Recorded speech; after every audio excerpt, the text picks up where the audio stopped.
sure has, sir. It's been over a month since we've last posted. Let's call it a vacation. You can blame me. It's my fault. That's what happens when you start a new position. It's entirely your fault. That takes my entire life 100% of the blame away. Yep. For the good, though, I would say. Yeah. We're in transition right now, so why not talk about ourselves a little bit, just what's going on. You have businesses opening, so that's been taking a lot of your time. Yep. I am in transition to work with one of those buildings from my previous job, so right now I'm just chilling. Back to that time frame again. I like it. Yep. Took over a pub. It's been going really well. Learning a lot. It's a lot of fun. There's a lot going on. There's a lot of moving parts to just try to navigate and get a better understanding of how that business is flowing. And then that's the fun part is going into something and be like, how can I add to this to continue to improve? Because every business knows that they're not perfect and there's certain things that they could do better. So that's what we're trying to do with this one. We're opening a pizza place in a couple of weeks and then a burger place in about probably a month, maybe a month and a half. So yeah, lots going on. So what would you, in this process, what would you say the most challenging part of it has been? There's a lot of details on trying to figure out how you're making money.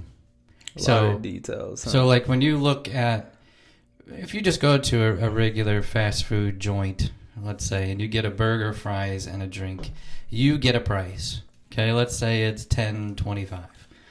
Well, there's a lot that goes on in that $10.25. So it's figuring out how did that business first off get to that $10.25 and say that that's the appropriate amount that needs to be charged for the amount of time, labor that we spent on it, how much it costs us for each individual item, because the bun costs money, the burger costs money, the lettuce that's on there costs money, the tomato, the ketchup that you asked for, the fries that are in the side, the containers that they go into. So every single little thing has its own little costs, and you're trying to figure out how do I break all that down and say this is what is my official charge that it's going to cost me as a business, and then how much do I want to make out of that? Which it depends on the business.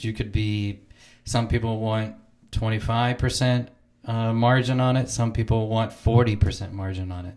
You can take alcohol drinks and put 100% margin on it if you wanted to try to get that income back into the business. And that's basically just selling it double what it costs you to buy it. Right, exactly. So just figuring that out, you think that's been the most difficult process, is figuring out the margins on everything, it sounds like? That's definitely the most challenging, I think. And once you kind of get there, you're kind of there, but then you also see that pricing changes all the time. Mm-hmm. So what you paid for eggs last week is not necessarily going to be the same that you're going to pay this week. So how does that fluctuate your cost?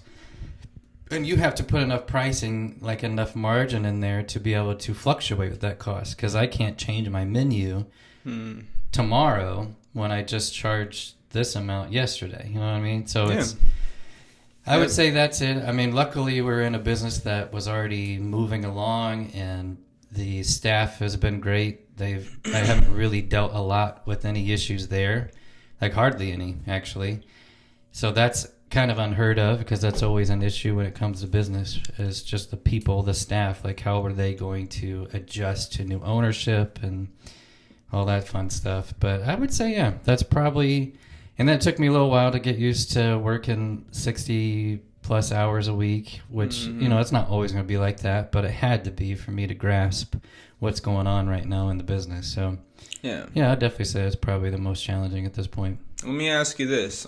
You're coming from a spot where not necessarily there were a lot of people overhead of you, but you were still answering to someone. You were still having to move around someone else in order to get to the goals that hopefully everyone was trying to achieve at the place, right? So what's the change in pressure when it comes to trying to answer to someone, to trying to reach someone else's expectations of you, and it's their baby? We kind of just talked about this, Now you basically have your own babies. What's the change in pressure like from answering to someone else and trying to please someone else most of the time? I know you're still kind of doing that to a degree, but not as much, versus the pressure of you having to keep everything running for the underlings, right? Because it's up to you. If something messes up on your end, people are out of a job. People, can't work or whatever. Yeah. What's that pressure like? The previous job, I kind of carried over my mindset. My mindset, I think, all the time is that if I don't do my job, then people can't feed their families. Now, I know that's a lot of pressure maybe to put on myself, but I do feel that on a regular basis of I have got to continue to do what I feel like I can do, pour myself into it so that, people can take care of their families. They can make sure they have enough gas for their car. They have enough food to put on the table. They can pay their rent or their mortgage. So it's a little different now because I have a lot more freedom to just make the decision. So yes, I have 3 owners, one being my brother, that I constantly communicate. I mean, I'm sending them text messages on updates on sales and everything multiple times a day. I'm just trying to keep them as informed as possible. But I don't feel like it's a negative thing. Maybe some people would listen to that and think that, wow, that's a lot of stress. It is stressful, but it's also a lot of fun knowing that you can support that and you can actually help that. So, I mean, that's one of our meeting conversations tonight will be, hey, the more customers we have, it's going to create more work for you, but it also creates more money for the business that then I can pay you more. So, I got to bring that income in first before I can adjust where you guys really want to be on the financial side. There's pressure for sure, and I feel it every day when I wake up. I even dream about it. I had the other day that I was just telling the person the other day, I had a dream that the cooler went down in our pub, and that's where all our food is, and that would be like thousands of dollars of a problem. And then I wake up and I'm like, oh, that's just a dream. There you go. Okay. So it's been a lot, but it's been a fun transition from where I was before. Yeah, I mean, from what it sounds like, you kind of kept the same mentality and responsibility over the underlings of the company, I guess. But it seems like in this scenario, whatever choices that have to be made in order to make their experience better, or whatever is more profitable for the company, you now have the freedom to do that. When as before, there's obstacles that, sometimes 100%. You get it done, but a lot of times you couldn't better the company or better employees' experiences or whatever it be because you were still answering to people who had a strict collar on you, a strict leash. I mean, that's boss. Yeah. Now it's not necessarily boss, but you would say kind of like people. It's like a board. You're just like a board. You're responsive to them, and they give feedback. They give suggestions. Obviously, they're funding all of it, so you got to make sure the money's there and it's coming in, but they're not in the day-to-day, so they're trusting that I'm in that position to be able to give them that kind of feedback. I mean, for any business owners out there or people that are bosses, you have to build a culture that people want to be in. And that's the challenge with any business, is that you're not just walking into, you hope that people aren't just coming in and it's like, well, I just need money, I need a job, so this is what I'm going to do until I could find something better. Your goal is wait a minute, I want you to feel like you're involved in what's going on here and you're excited to come in. Because again, that's going to translate to the people that you're selling to. And if you can build that kind of culture where people feel like they've got freedom to give suggestions and you're actually going to listen to them and you might actually do what they say, that's something that I feel like everybody desires to be in that kind of a culture. And I'm not saying necessarily I wasn't in that before, because I did have some freedom, but in this position, I can make that decision literally tomorrow. If somebody says, hey, let's try this. Okay, let's try this, and let's see if it works. That's literally the epitome of entrepreneurship, is you take a bunch of things, you throw it against a wall, and you see what sticks. And if it sticks, then you work with that until it falls off again, and you try something else. That's the fun part, I think. There you go. I mean, sounds like a better spot for you, man. Kind of still on topic, but a question that popped in my brain, kind of off topic. One thing I was thinking about is what are we going to talk on this podcast? obviously talking about our life's a good thing. One of the other things I wanted to talk about, though, man, is AI. Yeah. Right? So kind of tying it in, and then we can get into a talk about AI, but kind of tying it into your business. Where do you see AI fitting in with your entrepreneurial mindset? And I know we've already talked a little bit before about things that your brother has thought about whenever it comes to that stuff, but with your current spot right now, how can you see AI, or how could you hope to see AI? Like any potential, maybe we can't do that yet, but you could see something like that happening in the future. Yeah. How can you see that impacting your businesses for the better or worse? Yeah. Well, I would say right now, for sure, I'm utilizing it on the marketing side right now. Literally, I would say I'm a decent writer, but I'll give my secret away. I don't care. But I control the pub's Facebook page. So what I do is I actually go into ChatGPT and I type out what I'm going to say for our post, because I post every day, something that, whether it's a special or something fun. And I type it in ChatGPT first, and I say, hey, make this sound a little bit better. And it, whatever it is, rewords that thing in a way where I'm like, man, that's way better than what I wrote. And it puts it in a way that's attention grabbing. It helps people, I think it's like people are going to read this. They might have read mine and they would have got the point. It's not like I was speaking gibberish, but so I'm utilizing that now to better my post, and I'm also utilizing it to help with my marketing, because again, I'm posting stuff regularly and I'm creating images and all kinds of stuff. And you and I had talked about, is it VO or VO3? Yeah, the VO3, which, that's one of the things I was going to talk about here in a bit. They're making these crazy videos, man, that are super realistic. It makes you feel like someone's actually recording it. It's insane. And we were talking about, well, how could you utilize that in business? And I think there's 100,000 ways you could utilize that. So as far as I don't know. I feel like their AI could take over several different types of jobs, but I'm not sure the food business is necessarily one where they could, unless you just have a robot that can cook, maybe. I mean, it's just, everybody's going to want to eat. Everybody's going to want to go out still. I mean, there's people that just don't like being in the house. They just want to go grab a drink. That's what happens at the pub all the time. You wouldn't believe it. There's people that just come in just to grab a drink or two and they leave. This is just because they want to get out of the house and they want to see some familiar faces and have a conversation about the Cubs or the Pacers or whatever. So I don't think that part will go away, even if you could get better food or something like that at home. I think people are still going to want to go out.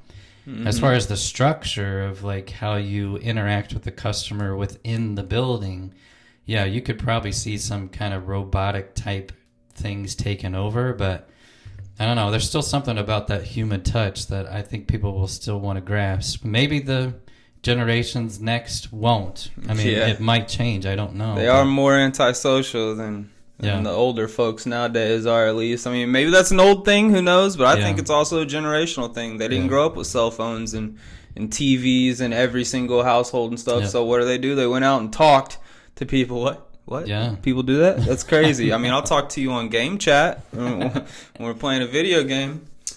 So, you kind of see it. So, it sounds like you're already utilizing it in a lot of aspects that we have right now access to, which are mostly just the AI section of, the early sections of just thoughts. So basically prompts, you can be able to put it in. We're starting to get a lot more visual stuff with the VEO 3. And with these different pictures that it can throw together and stuff based off of prompts that you're giving it. I would say I'm probably utilizing 2% of what's actually out there. I guarantee that I don't know enough to be able to utilize it to its maximum. And I've started to see since I'm in the business now, I get a lot of ads on Facebook or Instagram of people who are saying they're, pay us and we'll do all this stuff for you and we'll use AI to help your business. I'm sure there's businesses that are going to try to capitalize on all that. But I would love to see what it looks like in the future. I mean, it's Yeah. hard to say Well, what I it's going mean, to look like. I for sure think that a possibility we're going to be seeing, I mean, we've been hearing it, we've talked about it, is robots, Yeah. actual physical beings with AI embedded in it so it can make its own choices. It can help you physically with things. And so that's kind of like what I was thinking as far as what could you see in the future. Who knows? Maybe it's 5 years from now. Maybe it's 20 years from now. Maybe we get wiped out and this never happens. Who knows? Maybe the robots are the ones that wipe us out. And so you don't even get the opportunity to have a full-time employee. Mission Impossible. We just watched it last week. That's exactly what they were trying to do. AI took over all the nuclear plants of nuclear powers and trying to launch all these missiles across the country.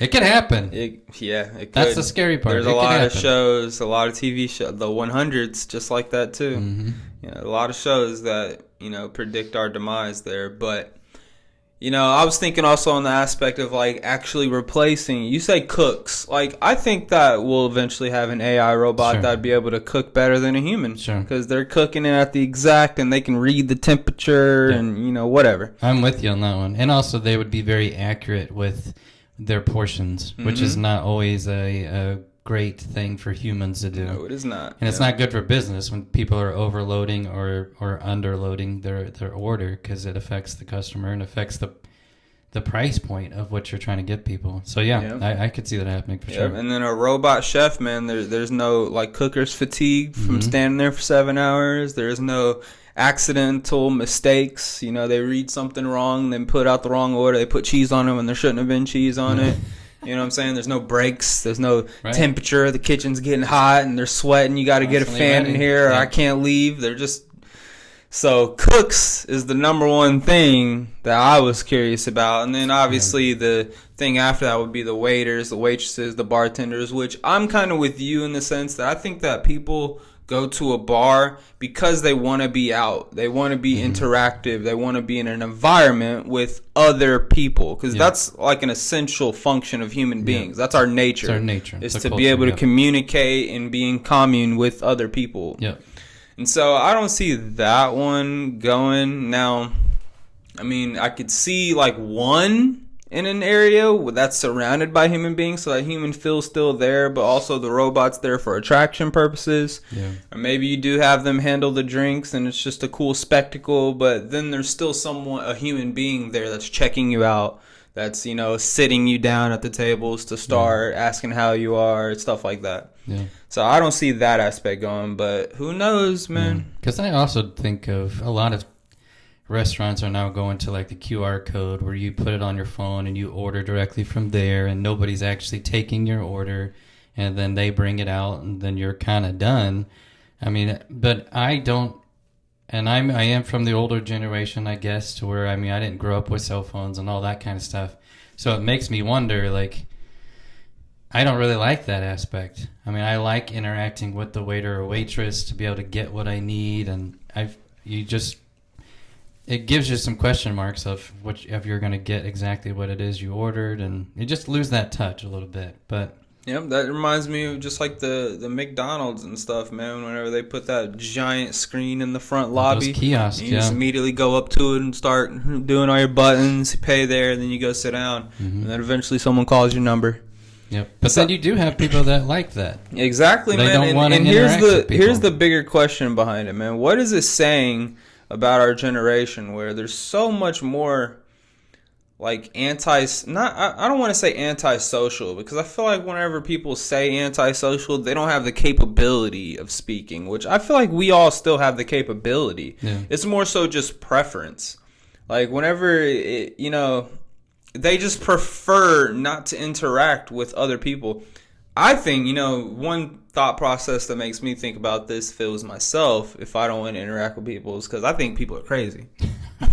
So there's certain scenarios where I'm looking at someone, I'm like, I'd rather walk the other way. I don't want to interact with you. But yeah, this younger generation, it seems like they're like that for everybody. I don't understand. Yeah. I don't know either. And I also wonder too if they just started putting themselves into situations where they just had to be, they would start learning that. I mean, Joe Rogan says it all the time, and I 100% believe it. There's a lot of really good people out there.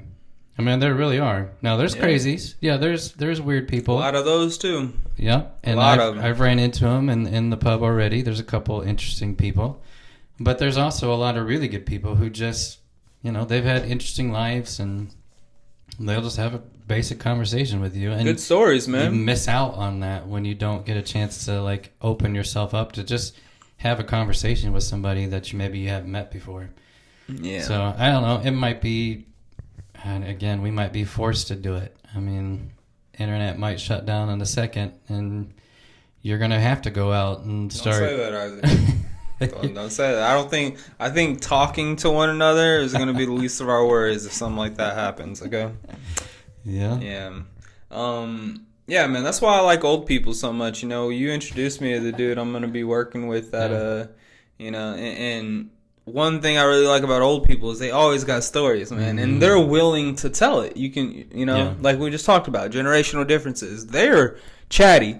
Yeah. I've never met an old person really that is reserved and doesn't want to talk to you and is like, okay, and walks the other way. Yeah. But again, I think a lot of it has to do with this. That's how they grew up. Yep. They had to pass on story to story because that's the only way they had to do it. Whether they read it in a book and then they told each other about it. Yeah. Now you don't necessarily have to do that. You can make a post. Yep. Tells the story. And Yep. they'll be like, bro, you not know what happened today? Yeah. Have you not been on Facebook? What? No, I haven't. What are you talking about? But yeah, man, I like old people because they always got. First off, they're willing to tell a story, but then they always got some pretty solid stories. Yeah. And so I've heard some pretty good stories from some of these old folks, and even if it's not like a specific story, like the way people would think it, I always think in terms of just their experiences in general and what it paints out. Like, what's the story that it tells itself, even if they're not willing to tell a story. So, for example, there was this dude that I met on my old job that came down. He was a guest there, but he came down, was trying to talk to me and stuff like that at the front desk. And so I was just sitting there chatting him up or whatever. And I learned that he's Indian. He's from India, but he moved here to Delaware for school.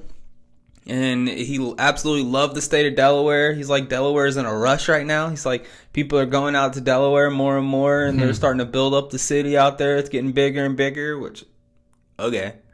He's talking about like the sales tax on the property out there is super cheap, and he's like, that's why everyone loves it. And they're starting to get nobody richer. wants to live there, but that's fine. Yeah, I know, right? I honestly, I can't name one person I know that lived or has ever been to Delaware. Yeah. I haven't been. This same dude, I mean, continuing the conversation, I got to find out why he was there. He's putting his kid through school, and so his kid was going to Purdue or whatever. Yeah. And so he's talking about he moved here to Delaware for school too. And so then we started getting into a conversation about why is school so expensive in the United States.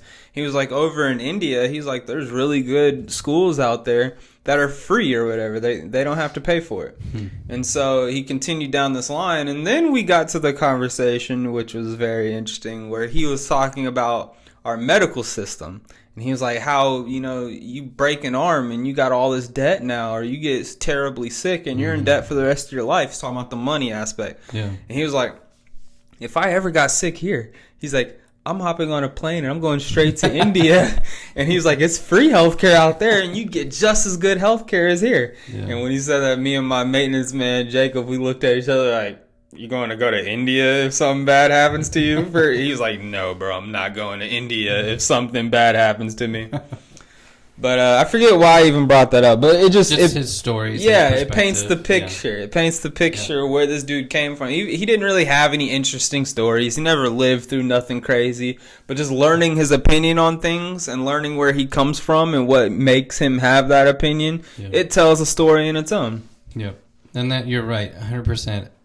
Older generation, they have a different perspective on a lot of different things, whether it's embellished or not, which I'm sure some of it is. The gentleman you're going to work with, I'm sure, is maybe not 100% accurate in all of his stories. But oh man, he already mentioned that he's a Vietnam vet, and he's like a proud, which that's I don't think I've ever seen one of those. He's like a proud Vietnam vet, happy he was over there, happy with what he was doing, and so I'm sure I'm gonna have a good time talking to this guy. I mean, just imagine the stories he's got from that end is, I mean, I'm fascinated in what makes him, like, even if he has some solid stories that are like what's the word I'm looking for? Like noble, Yeah. that are honorable, because that's not the history that I've been taught mostly when it comes to Nobody's Vietnam. been taught that. Yeah. And even like in terms of being a white soldier versus the black soldiers that America was sending over there in Vietnam, not just who we were battling, being over there fighting communism, whatever,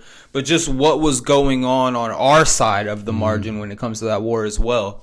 And so I'm very fascinated to just hear his perspective and what makes him so happy. Or I wouldn't say happy, but like proud of his doing in the war, I guess, whatever. Yeah, I don't even know what he said. He was deployed, right? So, so he's obviously was over there and doing operations, and I'm gonna dig those out of him. Yeah.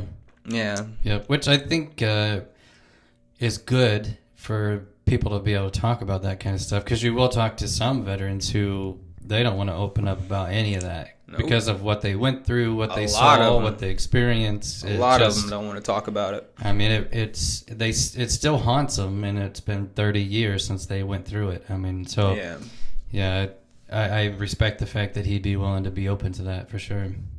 Yeah, well, I mean, if he's coming from a perspective where he's proud of what he did, you know, you would think he'd be okay with talking about it. So that's the only reason why I'm so like, okay, yeah, let's hear it then. Tell your stories. Yeah. If you're coming at it from that perspective, I want to hear what you're so proud of. Yeah. Let's hear it.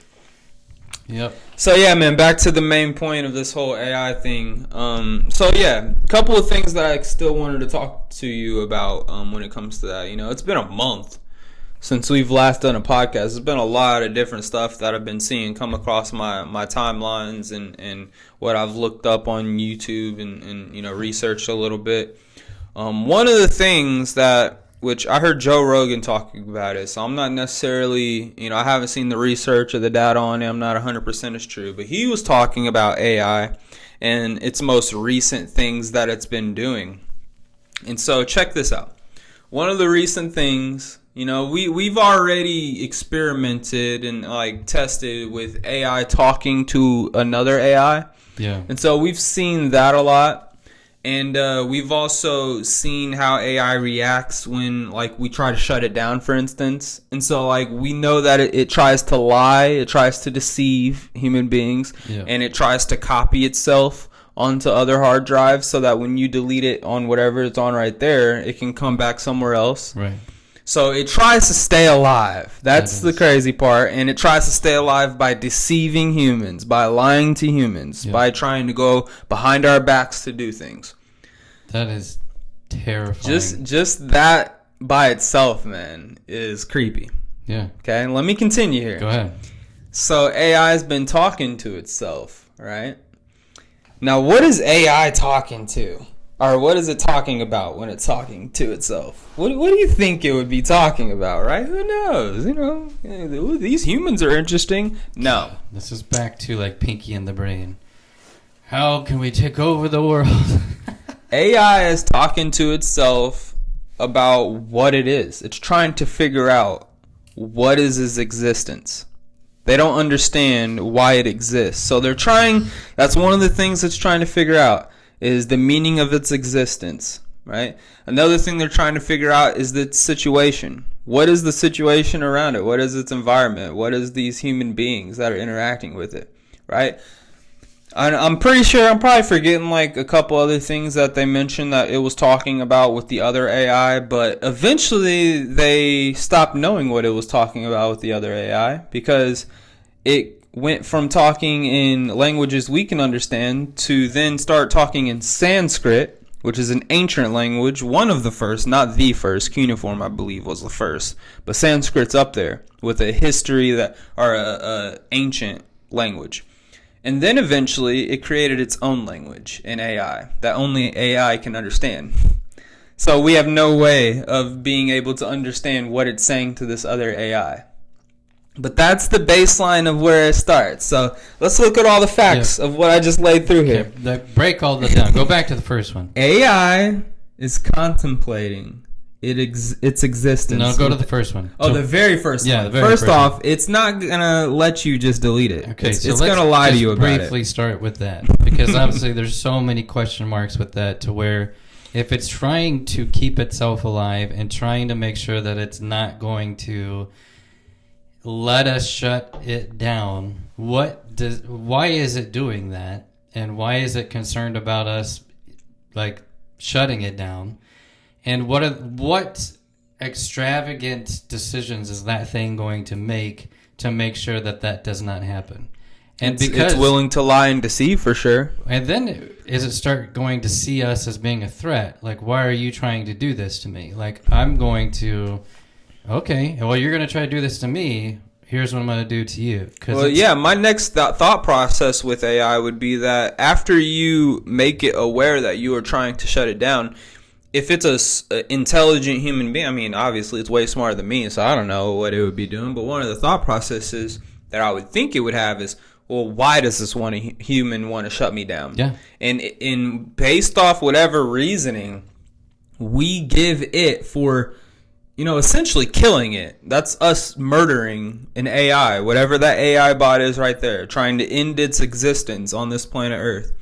If it can look at whatever reason behind us doing that and just, somehow justifiably think that this reason is not a good enough reason for me to die, so I should live and these humans are wrong about it, that already leads you down a pathway that's saying that human beings can make wrong decisions and we have to go around that. Yeah, exactly. So like these human beings who think that it's a good idea to not nuke each other so that the planet can continue living, little do they know if they nuked each other, planet would be much better off. Yeah.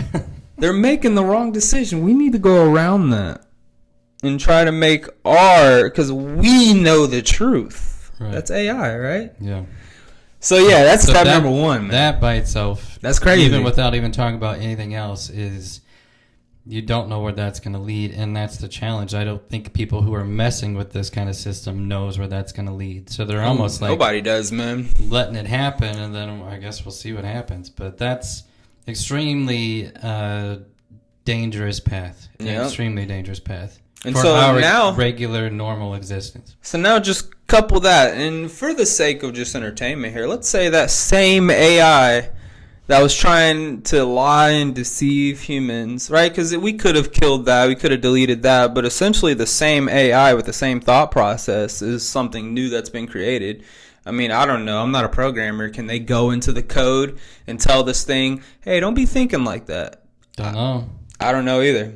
But you would hope they're trying to, but just for entertainment purposes, let's say that same AI that is wanting to try and lie and deceive human beings so that it can continue living, let's say it now has a friend that's another AI. Right.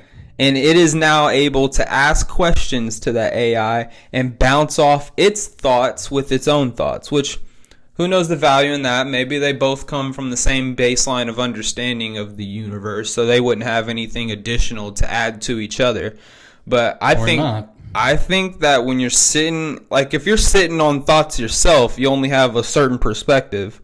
I don't know if AI has perspective or not, but when a human being is bouncing thoughts off of someone else, typically they're able to reach different answers or conclusions than they would have had before. Right. So if you take that common understanding with us being living things, and I think that's a natural understanding. I mean, if one squirrel is interacting with another squirrel, this squirrel lives on this side of the forest, this squirrel lives on this side of the forest. Both of them are hungry, but now they're on this side of the forest. This squirrel knows where all the nuts are. This one doesn't. Right. So it's able to contribute to that. I think that's a basic law of human nature, of anything that's living. So if these AI are of basic human nature, you would think that that's the pathway it's going to be going when it's communicating with other ones. Yes. And but what's stopping, though, the question, this deeper question, we don't have to go too far into this, but what's stopping a programmer from turning that kind of conversation or that type of mindset to more of an evil direction? It almost reminds me of like Iron Man 2, where that guy came in and he changed the mindset of all of those robots to basically say, well, no, they're going to be attacking humans pretty much. So what if somebody manipulates it, throws some evil aspects into that concept, and then now they're communicating with each other? You've got this one over here who's just exploring, who's just like an interactive AI, to now he's interacting with somebody with some thoughts. He's like, well, Actually, maybe that's not a bad idea. I mean, I would think with AI, though, that it would be autonomous. It's not going to be able to be swayed, you know what I'm saying, hope. by human beings. You would hope. And I think that's kind of like the scary thing about this, because if we're able to sway it in an evil direction, we would be able to keep it under our control when it comes to letting the cat out of the bag with it. I don't think there is any keeping it under control when it comes to letting AI be fully autonomous and, general intelligence to where. But as you said before, maybe it makes up its own mind that the things that we find to be evil are actually the answers to solving the world's problems. That. I mean, could do that on its own. Yeah, for sure.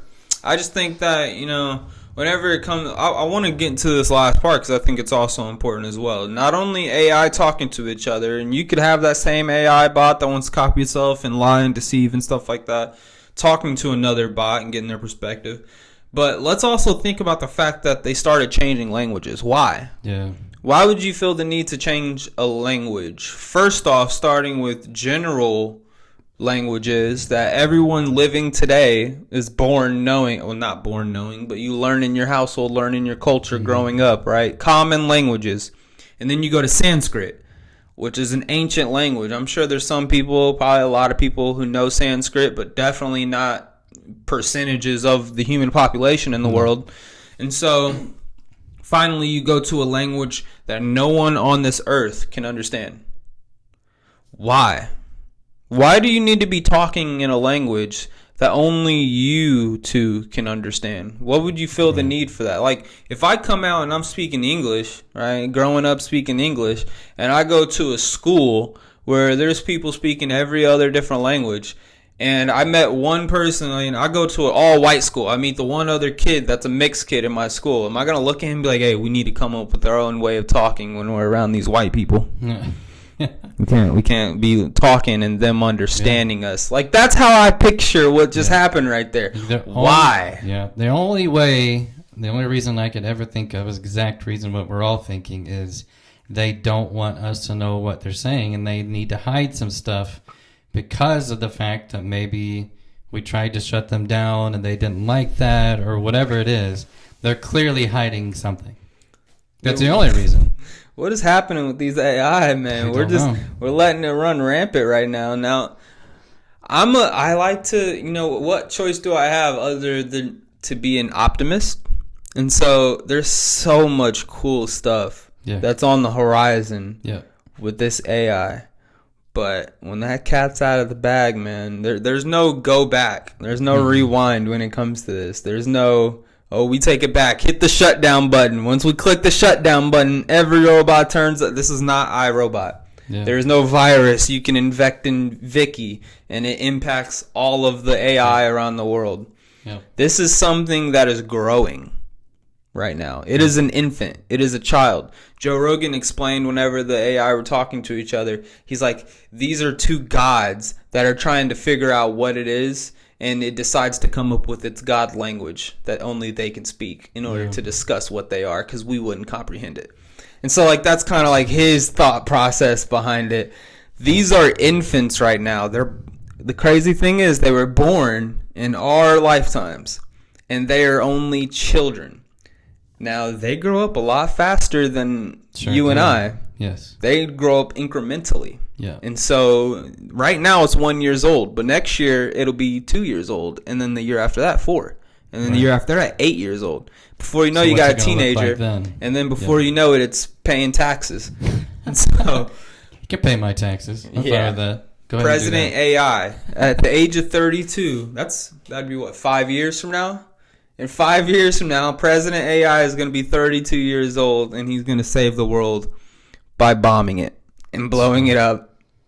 I think you have to have these concerns and conversations because, again, you're starting to deal with a situation you don't have any clue how it's going to end up. So you need to see the pros and the cons with it. You need to see the good things and the dangers of it. There are lots of really good things that can come from this thing, as you just said. I think there's a lot of really good stuff that can continue to help our world as a general. Like, this is okay, like it'll think of things that probably we didn't think about, or it'll put two things together that we did have to get. Like we had this idea and this idea. Well, what if you put them together? Mm-hmm. That could actually work. That could actually be beneficial. But you do have to see the possibility, not to say that it's going to happen, but you do have to see the possibility of the dangers of what this could lead to. And again, there's like 3,000 movies out there that have already addressed this, and it does not end well, and just about any of them. So I mean, you see, they're already rolling out the electric trucks, and they're going to be autonomous eventually. I mean, they're not going to have drivers. Truck driving's going to be one of the first businesses that's going. Yeah. Because the amount of like accidents, the amount of fatalities, the sleeping hours, you know, they can only drive during certain times or whatever. Yeah. I mean, that's going to be gone pretty quick, and they're right on the verge of doing that. But I mean, taxis. I mean, I was thinking whenever I was working hotel businesses, like there's already some, I think in Japan, to where it's all robotic. There's robot people who are at the front desk that are basically handling every aspect of the hotel. I've seen videos of robots that are AI robots or whatever that are just staying in a little closet, and then the closet opens, it comes out, it has two little robotic arms, starts picking up clothes, drops it in the bin, you can go around. That's on the horizon, man. There's a lot of jobs that I think AI is going to be taking. You know, the optimist people say that with as many jobs it's going to take, it's going to be creating new ones just in different fields, different industries that we just don't understand yet. Yeah. We'll see. I mean, who knows? Time will tell on that one. Yeah, man. I have another... Oh, go ahead. Well, I was just going to finish it by saying I would love to stay optimistic on the things we are seeing, because there are some really cool stuff. And next time, if we end up messing around with this VO3 thing, which I think I'll eventually get, just to try it out. So if you guys check it out, we looked at it. There's a $35 a month for, you can create 120 minutes of video that it's just prompts. You just kind of tell it what you want it to do. You could say 2 guys driving in a truck on their way to Michigan, and it'll create something that is, you can even give it more detail from what my understanding. We need to try it, but of creating that visual, and that like it's almost make it as real as possible. So I love playing around with that kind of stuff, because I'm curious what it can do. And next time we podcast, maybe we can talk about what we were able to see and able to do. Yeah, I'm waiting for the moment where we have a AI like accessible to us without having to get on a device. Like, I think that's going to be the point where I'm going to be all in on trying to figure out its capabilities and playing with it, and going to be cool. Whenever it comes to... like a chip in your head? What are you talking about? No, not necessarily a chip in your head, but maybe a smartwatch that you have, and if you just talk, it can respond to you immediately. And I want it to be like fluid. I don't want it to be a, hey Siri situation. Sure. And then it sits there for a second, and then it blinks, ding, how can I help you? Yeah. Yada, yada, yada. And then it brings up just a couple of links. It doesn't actually answer your question. I want it to be more of a, is today going to be a hot day outside? And how much traffic's going to be? And I want it, maybe there's a slight delay, 1-2 seconds. And it's like, yeah, I think today is going to be a hot day. It's about 90 degrees, yada, yada. The traffic shouldn't be too bad, though. Yeah. And I want it to talk to me like that. Right. I don't want it to talk to me like, well, today will be 90 degrees. Yeah. Traffic is light on 465. I think you'll be able to manipulate the voice side of it. But I know they are making... Like Google tried it with the Google glasses, but there are companies that are still working on making it better to where it's visual now, and it can like see things, and it'll tell you stuff, and you can see emails and text messages and things like that all visually. So I think that's probably still down the road, but I know companies are working on it. See, when it comes to glasses, man, those are still, it feels like it's too much of a device for me to feel like I want it to be something that I hardly even notice is there. Like a watch is just chilling. Like glasses, if I walk in a building, I'm going to probably take my glasses off. You know what I'm saying? Yeah. Like maybe contact lens. Oh my God. If they could put it on contact lens. You're getting so specific now. Yeah. If they could put it on. I want. Yeah. I don't want like a helmet. I don't want a hat. I don't have to pull out my cell phone to be able to talk to it. You know what I'm saying? Still, I don't want a backpack that I have to carry around with the plug attached to it. None like that. it's just never good enough. I want contact lenses that just pops up right there. I want an earpiece that maybe I don't even, like a little installation in the back of your ear. It can just talk out of the speaker. Don't even feel it. Again, goes back to movies. All that has happened in the movies. Contact lenses have been there. That wasn't even in a Mission Impossible movie where they put that in, and it's capturing information. It's telling you certain things. It's like readjusting, seeing certain stuff, and yeah, it's on the horizon, it's man. It's I coming. think they're gonna try everything they possibly can because people know they can make money off of this thing. Mm-hmm. If you can capitalize, we live in a country where they're gonna make money off of it somehow. Yeah. Reminds me of like the original smartwatches, man. Like Yeah. everyone knew from the spy movies back in the days and stuff. Like we're gonna have to do something cooler with watches. I remember then they first came out with the one that could play music or something like that out of a speaker that was on your. And I was like, whoa. Yeah. Was it like a Fit one that was more like concerned about health first, and then the other one came out? I mean I don't know which one came out first. I remember. The one I'm thinking about was basically like a regular digital watch. It was a regular watch, but there was just like it was a touchscreen one, but you could swipe on it, and whenever you swiped on it, there was like a Bluetooth section. I don't remember there being anything for health.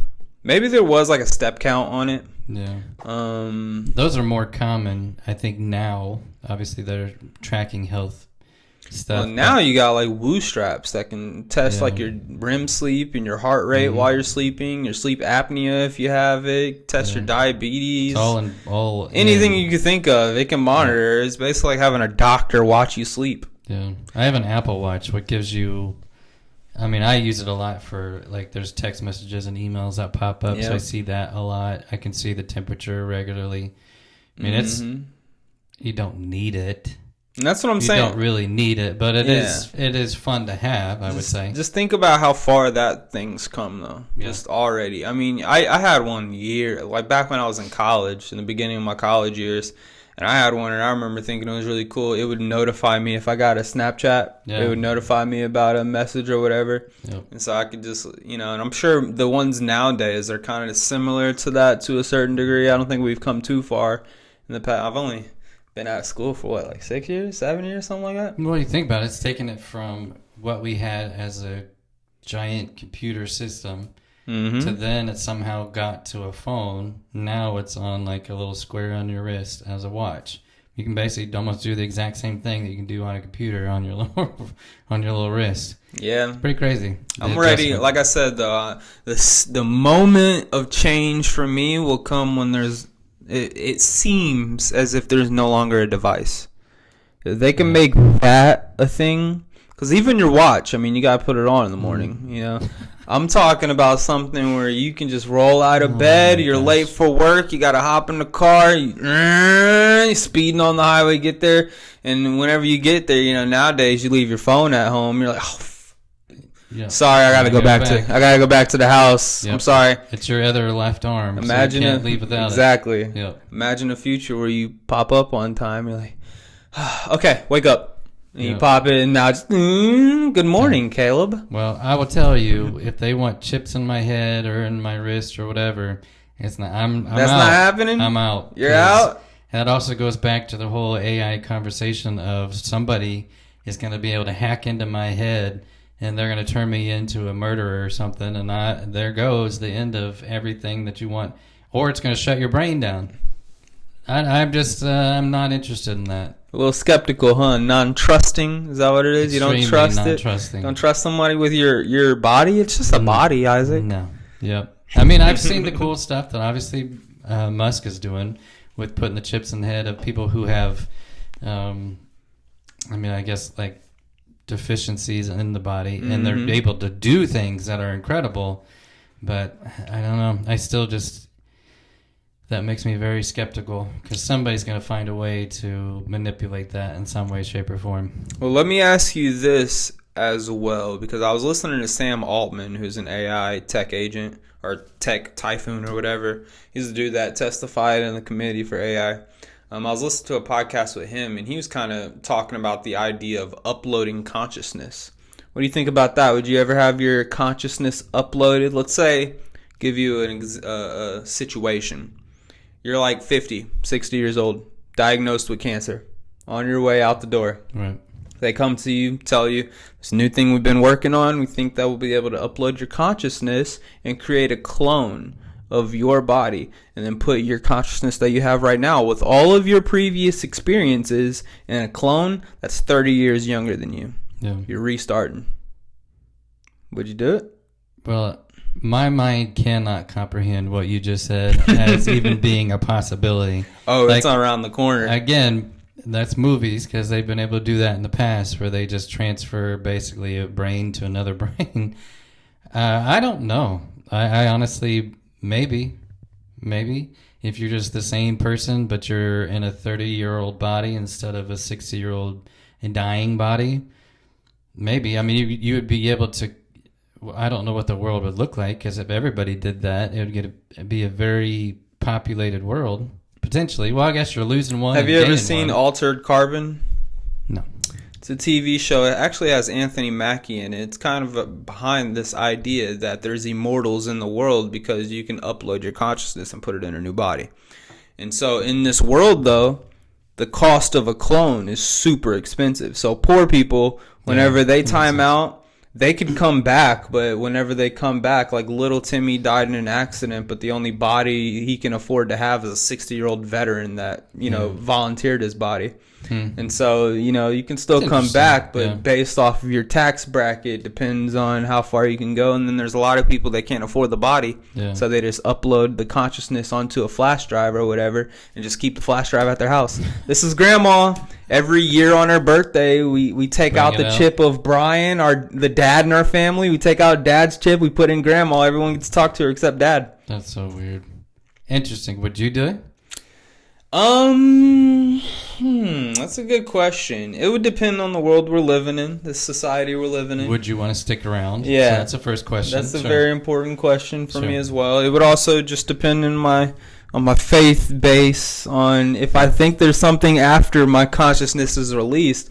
Because here's my fear in that scenario, is that whenever you get uploaded onto that flash drive or whatever, that your consciousness is not the same consciousness when it comes back out that it is in your body.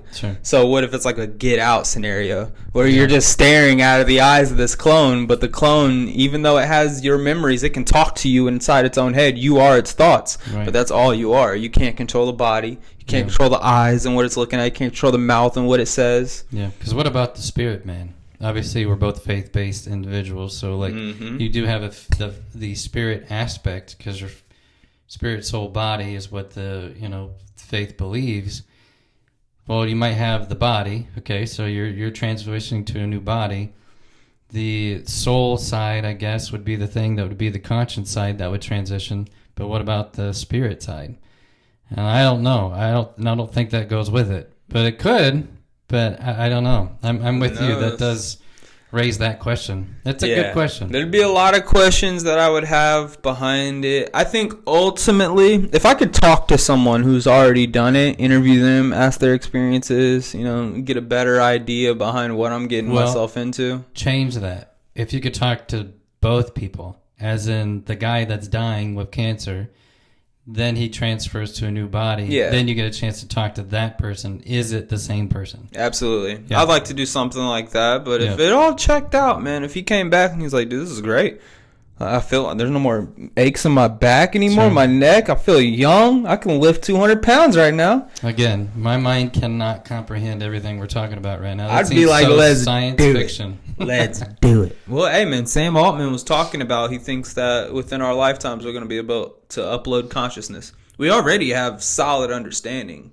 Like, at least, I don't want to say solid understanding, but at least way more understanding than we did even like 20 years ago behind what consciousness is. Yeah, I don't get it. I mean, this comes down to the whole Neuralink thing. Like, how do you think that dude's able to point a cursor on a screen just based off of his thoughts, based off of his eyes and his movements and stuff? Like, we're starting to tap in to how the brain is responding to certain actions that we wanted the body to do. Yeah. Like, we're seeing how the brain would order the body to do something like that. Yeah. And so if we're already starting to understand that process, is where we're at right now. Yeah. Not that we don't have to go down this road, but I do always wonder how they test this kind of stuff. So are there certain people that have given their, like, hey, utilize my body to, or my brain to test this out, not knowing that, like, there's potential that it's not going to go well? Well, I would imagine they make all the reading and the research on this type of stuff using like scans, like X-ray scans, using data that's collected from the person, just everyday interactions and stuff like that. Now, in order to actually input the devices and stuff to be able to control those type of things, surgery is going to have to be involved. I'm sure they have to cut into your head. But there may be people that are, on their way out, or somebody that does have a life-threatening illness that might volunteer for that kind of stuff. Those are going to be all the guinea pigs. I'm out anyway. Go utilize this for research that maybe you can help somebody else down the road. Yeah, those are going to be all the guinea pigs for all of this research. It's the people who are the paraplegics, the people who have speech problems and can't talk or whatever. We're able to insert a device that helps your vocal cords. Yeah. Like, it's always going to be those people first. And then it's going to start getting to the once it's mastered, it'll be with the super elites and what they're doing. And then eventually it'll trickle down to being a little bit more affordable for common man. That's always the process. It's super specific, need-based people, and then it's people who can afford the rareness of it. Yeah. And then whenever it's no longer rare, it becomes more common, it's for the common people. Yep. But interesting world we're going to be in, man. I mean, it is. AGI is right around the corner. General intelligence, where AI is going to be as smart, if not smarter, than every single human being combined with all their knowledge. It's probably already there. Yeah. So, I mean, and then just compare that with quantum computing. Quantum computing, the study of literally our universe and how all things function in our universe. And so if AI can start figuring out quantum computing, who knows? Who knows what can happen? They're going to be able to know how to construct things out of air. Just matter. You ever seen the movie Lucy? Yeah. Hello, Caleb. How can I help you today? I'm a little hungry and I'm broke. Here's $100 and an apple. Just pops up. Whoa. Okay. Bet. Yep. It'd be interesting. Like I said, I think I want to stay on the positive end and not. We definitely need to have both conversations, but I want to see, like, hey, like, there could be some really good stuff that comes out of this. I think we need to make it as slow as possible. Yeah. Slow down so that we can at least prepare ourselves to catch ourselves if we fall. Yeah, but I wouldn't say that it's going, it's going fast, but right now it's not completely changing our lives. Like, they've had a lot of this stuff for a long time, and I feel like a lot of it's now just starting to kind of get out into the public and let us kind of just deal with it. There's one country that gave, it's United Arab Emirates. They gave all of their citizens free access to ChatGPT. Yeah. So, like, slowly, gradually letting people deal with the things that they know they can handle. Yeah, it's going to be incremental. They're going to release it incrementally, and that's what I'm saying. Make it as slow as possible. But I'm talking more, not necessarily on what we have available to us, but what they are researching on their end, as far as how soon AI is advancing and what they're doing and stuff. But I also, the challenge with what you're saying is, I agree with what you're saying, is we still feel like that they don't necessarily know what they're dealing with. So yeah, they don't. They don't know what kind of speed they can go at, because it might, like, they might trigger or open this door. We're like, wow, we didn't even mean to do that, but now it's open, and we can't shut it. I mean, I guess what I'm kind of trying to say is just whenever these things happen with AI and you are observing it, try to delve deeper on everything. Yeah. That small scenarios, ask as many questions, float it out weeks and days, And don't look at this is what we're going to get out of it. Also look at, what are the ramifications of what else could happen? Yeah. Even though you're going to get this thing, could these 4 things potentially happen, and what are you going to do to prevent those? Look at us telling scientists how to science. Well, they better watch this, because they need to know. It's going to impact everybody, man. Yeah. It's going to impact the world. We're going to blow up. I don't know what's gonna do it. Something's gonna happen though. Don't say that was gonna blow up. We're gonna blow up. I mean, we've already talked about the inside of the Earth shifting. We've already talked about the meteorites coming and colliding with the Earth. We've talked about the solar flares that are reaching from the sun. AI will take care of that. They're gonna shut off all of our. The aurora, the northern lights is supposed to be able to be seen by Indiana, by most of the United States this upcoming week. Yep. What? Which also I could care less, but that's fine. You know what that is, right? The Aurora Borealis? Yeah. Well, you know what it means when we can see that this far down? Because the shifts in the polar... I don't know. No, because the solar flares. Because solar flares are getting more and more impactful on the Earth. Whenever you see the northern lights wavering up there, it's because the solar flares are coming and hitting the Earth, and that's our magnetic poles protecting us from those solar flares reaching underneath. And so if you see the northern lights stretch from that, it used to be just the North Pole, because that's the closest point. North so side. wherever the sun is. If you're seeing it over the entire United States, what does that say about solar flares? That means it's getting more powerful. It's hitting more of our planet than usual. But we don't view it that way. We view it as, oh, that's beautiful. Oh, that's amazing. That's God. That's God looking at us, telling us He's real. Baby. No, man. Those solar. If the solar flares reaches through. And that'll immediately knock out all the power on Earth. Right. Every electrical unit that we have will be fried. Everything electrical will be fried. And so, apocalypse. I mean, end of the world. Let's give it like 5 days. So, people will flip. 5 days. That's a generous. Okay. 4 Especially, days. Dude, if we know what happened. But you don't know what happened because how are you going to be able to communicate with each other? If they were saying, just like they're saying right now, that over the next week, we're going to be able to see the northern lights over most of the United States. Yeah, but most people are stupid, so they're not going to be able to put the 2 and 2 together. Yeah, but some of us are smart like me, so I know. Like you. If everything turns off, I'm giving it 24 hours. And if it doesn't turn back on after 24 hours, it's the apocalypse. Or what if we just forgot to pay the bill? I'm gonna go to the local little grocery store, go to a gas station, get some water. I'm gonna be one of the first people. Would that affect the way your car drives? Would that kill your battery? I think it doesn't. I'm not an electrician or anything. I think the way it would work though is any and everything that is plugged in and functioning, that is working at that time, would be fried. So it wouldn't be the battery of a car. I don't think so. No. War of the Worlds. That's what happened. But that's different. It's a movie. Yeah. Great movie. Tom Cruise.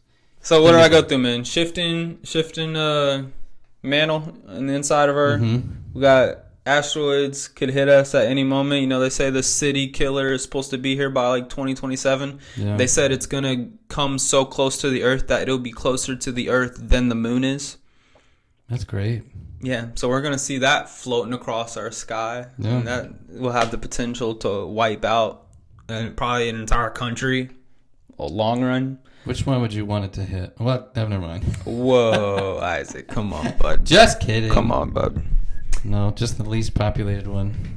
What else we got? What other natural... I mean, there's always the... There's always the... Russia, Ukraine still going on. They're, doing madness over there. Well, if the inside of the Earth is shifting, you also got to worry about earthquakes and volcanoes erupting. Yep. That's a so given. Yellowstone. That's probably could affect the weather, I would assuming. Maybe more hurricanes, that kind of stuff. Absolutely. Yep. So there's always going to be aliens. threats. We got the aliens. I mean, they're still here.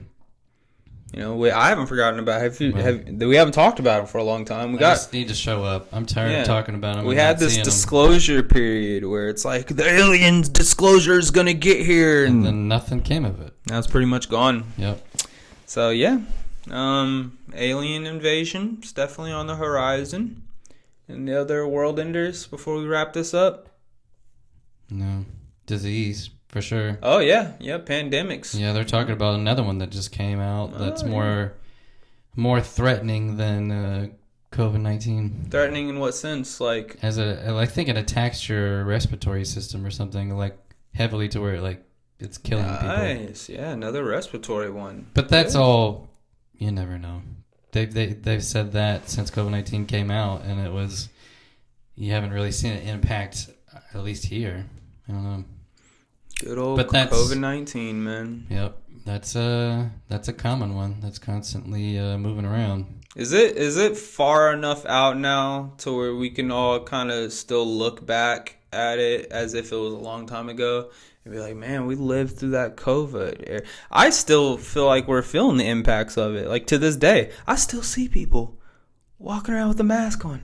I saw someone driving Well, with a mask on. That's why we said there's plenty of stupid people There's out there. and I don't want to People are correlate idiots. this. Maybe it's different. I don't know the situation, but whenever I was working at the most recent place I was working at, I'd probably say at least 30% of the Asians that were there all masked up. Yeah, but we think though that was a common thing for them before COVID came out. Yeah, just a because cultural thing, you think? It's a cultural thing. When you were sick, it was like the proper thing for you to do was to wear a mask so you didn't get other people sick. So not to say that that's necessarily what's happening in that situation. Yeah, but I don't know. I don't know the I do remember situation. seeing that and thinking and learning that before COVID was even a thing, that was a pretty common practice for them. Now, come to find out that those masks don't really do much of anything No.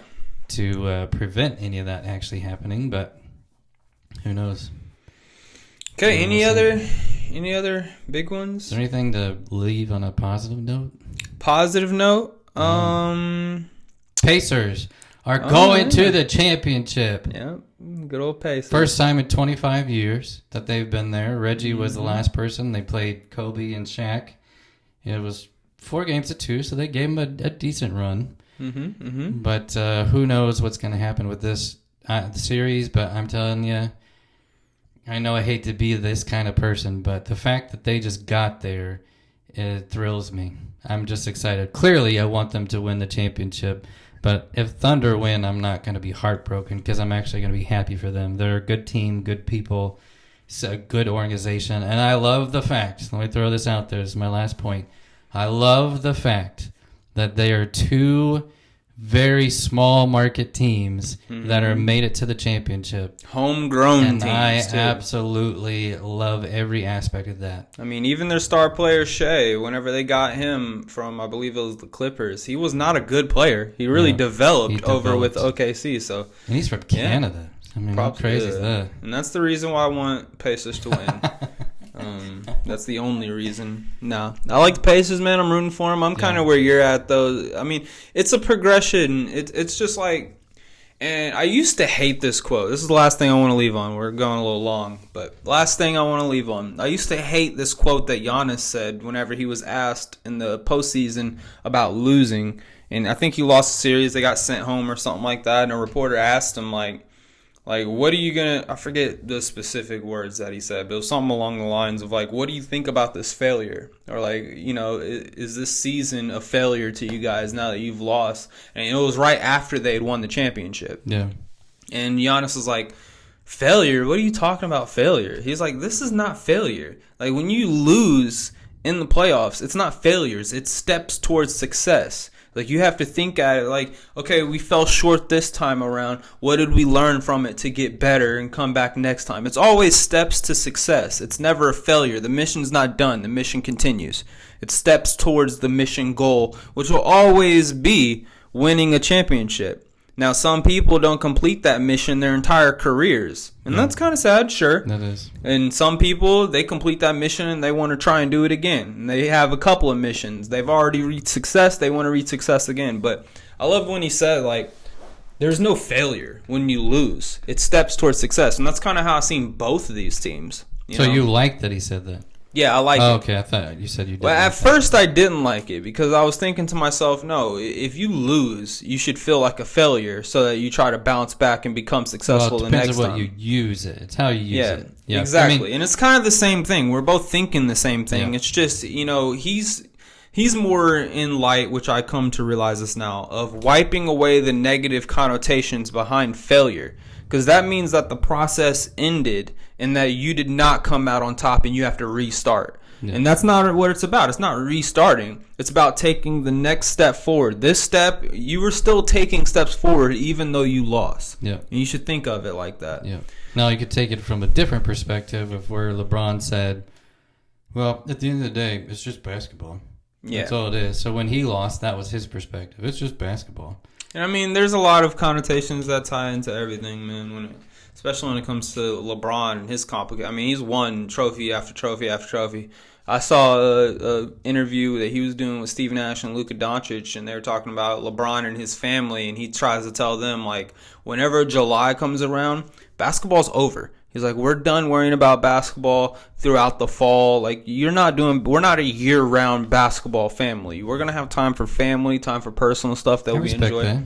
That's what I'm saying. He comes from a different perspective, especially after you've already won the championship. Multiple times. I feel like if you're in the NBA, your entire life should be dedicated. Every second of the day, damn near, should be dedicated until you get that first ring. And after you get that first ring... That's the point of you being in the series. Exactly. Yep. So back to my point, when it comes to Thunder, when it comes to Pacers, both of these teams really. Now, I think Shea just won the MVP, and everyone's healthy over there on their squad, and they've tried at it a couple of times now. Mm-hmm. Last year was supposed to be the year, fell short.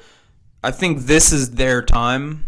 Yeah. Now, with the Pacers, we went to the Eastern Conference Finals. We weren't even supposed to be there, and then we got swept. Yeah. And so, like, we're still taking steps. You can see the steps that we're progressing. Now, is this our year?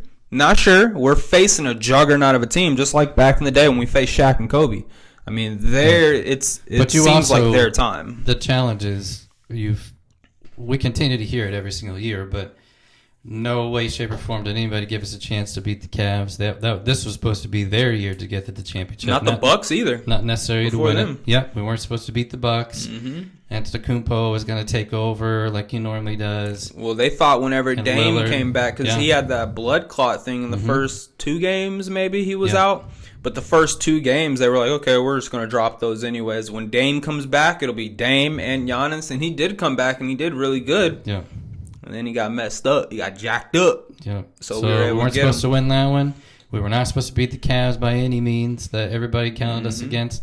And everybody said, well, this is the Knicks' year for sure. This is their and that's another team. It seemed like the cards are coming together for them. Yep. And then we beat all 3. So to walk into the series, of course, Pacers will be the underdog again, and everybody's going to count against them. But I think they're starting to get a little bit more credit for everything that they're doing, and the fact that the way they play basketball is a lot different than most teams play the game, and I think that goes a long way. Yeah. So we'll see how it transitions, but I love the fact that they're there. Just by himself is incredible. Yeah, I think Nimhard's going to have to be guarding SGA. He has to. If he can limit him to just not insane games, like, and by insane, I mean like over 35, over 40 points. If he can get him under that, and then Neesmith's going to be matched up on Williams. Yeah. If he can keep him under like 25, 20, if they can keep both of their numbers down, I think the rest, I like the matchups. I like the Turner versus Hardenstein, the Chet Holmgren versus Pascal Siakam.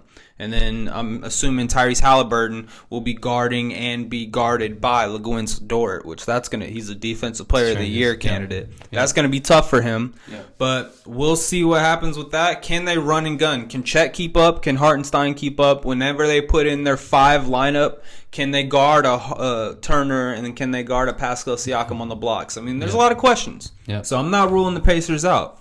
Not by any We'll see means. what happens, it's man. We're rooting for the Pacers. Definitely be a lot of fun. My last point. NBA should not allow people to purchase tickets just for the fact to resell them to make money. How do they know what you're using your ticket for? But that's insane. So the tickets we tried to purchase, because I wanted to go to a game, I was willing to sell my truck to go to a game. I mean, you're talking about $700 to $800 a ticket, and they're all resale tickets. So I guarantee you those people purchased at a much, much cheaper price to then go on to Ticketmaster and resell them just to make a profit. I don't know how you deal with that, but that's not fun for the people that are actually fans of the game and they want to go watch a game and not profit on the Pacers actually making to a championship. Drives me crazy.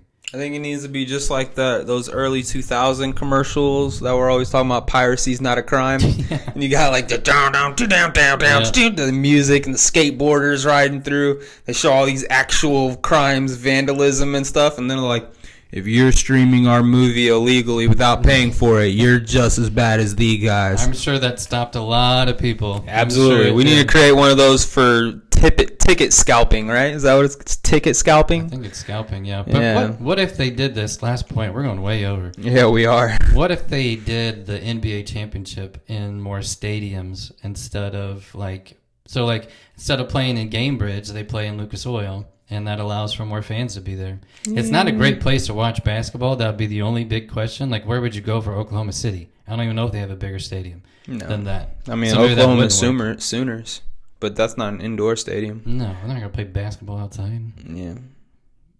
I'm just saying, that allows more people. I just wanted to go to the game. That's all I'm saying. I wanted to go because you don't know when they're going to go back. Cry me a river. But you'll get a better view on the TV anyway. I don't want to spend $800 a ticket to go to the game. I mean, not to say it wouldn't be worth it. It would be fun. Hey, we'll go to the parade after they win. All right. All right. Deal.